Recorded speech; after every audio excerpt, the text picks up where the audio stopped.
All right, so today we're going to talk about how to ace your loan application in the year 2022.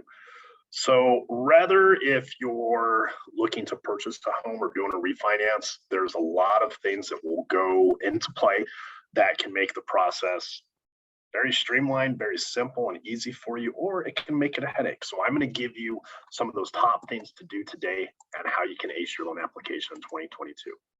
All right, so the first one you want to do is start early. So many times, guys, I see people, they go and look at a house first, and they want to put a house, or excuse me, they want to put an offer in on a house, and they haven't been pre-approved. They have no idea if it's in their budget. They have no idea what their credit looks like, things like that. So you want to start the process early.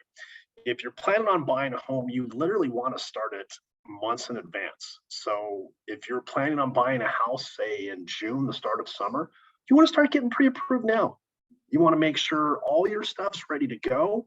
You want to make sure there's no errors on your credit report, things like that. So start earlier. The earlier, the better. The more time we have to work on things or to fix errors if we need to do that. Number two, get your credit pulled, not Credit Karma. I usually have this conversation about once a week. Credit Karma does not count. Credit Karma is a great tool. I use it myself. It's a great tool to make sure things are being reported on time, that your balances are correct, nothing's being reported late. It's a great tool to monitor your credit. However, your Credit Karma score that you get, it's not the same that lenders use. We use two different scoring methods, and it's not the same as Credit Karma. So get your actual credit report pulled.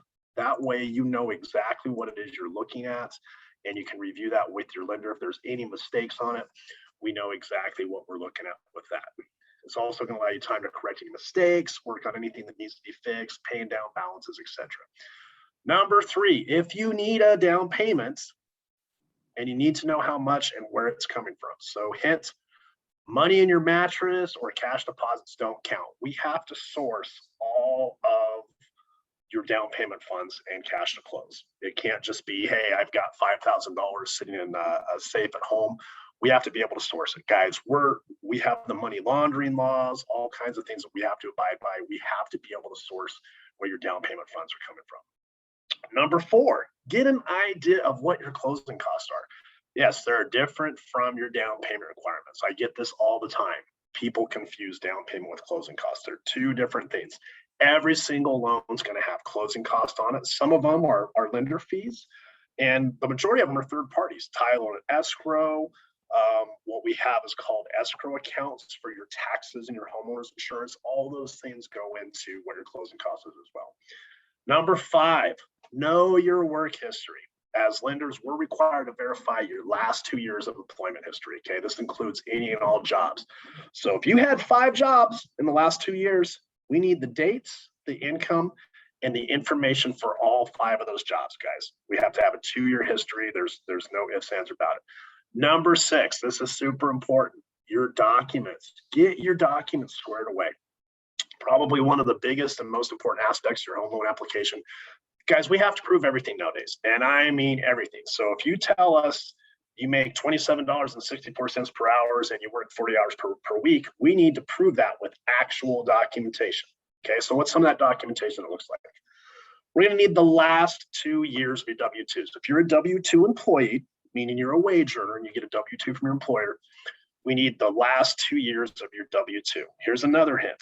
They're not the same as your tax returns, guys. They're two separate things. You have your 1040 tax returns and you have your W-2s. So we need your most recent 2 years W-2s. We need your most recent 30 days of pay stubs. We need your last 2 years of tax returns, all your pages. If you're self-employed, we need your last 2 years of your personal tax returns, which are called your 1040s. And we also need your last 2 years of your business tax returns. And we need all schedules. Here's a good hint with that I find that's very easy. If you have a CPA, and most self-employed people do, just give the lender the contact information of your CPA, give them permission to release all that information, and they'll get that over to us. Your asset statements, these can include bank statements, retirement statements, Roth IRAs, 401ks, etc. We need the last 2 months of the bank statements, and we need all pages, guys, all pages. Even if the last one says this page intentionally left blank, we need that page too. And then we need all the other asset statements of any of those accounts you might be using for down payment or closing cost, or if the type of loan you're getting requires any types of reserves. We need a copy of your driver's license or any other acceptable government issue ID, passport, military ID, those are all acceptable.